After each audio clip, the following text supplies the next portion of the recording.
Hi guys, welcome back to my channel. Today I want to share with you a super simple and easy DIY. I'm going to be sharing with you how to make this rustic floral chandelier using all items from Dollar Tree. So if you're interested to see how it comes out, just keep watching. So the items that I will be using for this DIY are one package of these copper wire LED lights, a small willow's wreath,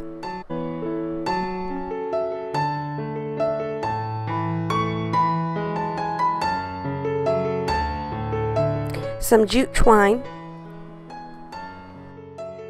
and some artificial flowers. I'm using here some roses, I have some white, and I have some pink. The first thing I did was take my jute twine and cut 3 strings. I wrapped the strings in 3 different sections around my willow's wreath and tied a knot because this is how I was going to hang my chandelier.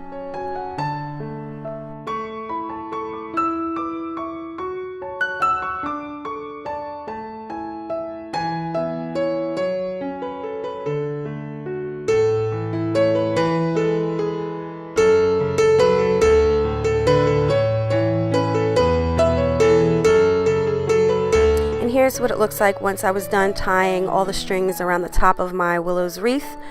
And you can use 4 strings to make it a little bit more sturdier. 3 worked fine for me. Then I tied a knot on the top, a little loop, so I can hang it. I then took my artificial flowers and just pulled the roses off the stem.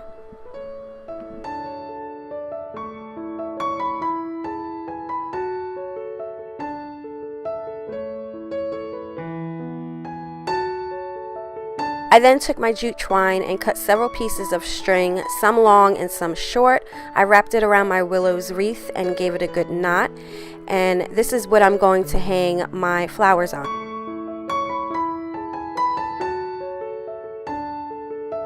Okay, so the next step, I thought I was going to need a hot glue gun, but I didn't, which was super cool. All I did was take my jute twine, wrapped it around the plastic stem of my rose, and tied a knot. And it just sat in there real perfect and snug. It didn't move. It was just perfect.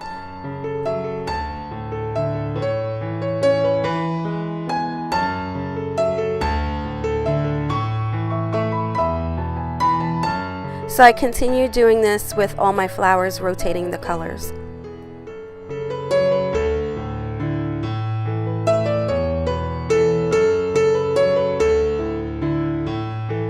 And the last thing I did was take my copper LED lights and wrapped it around the willow wreath.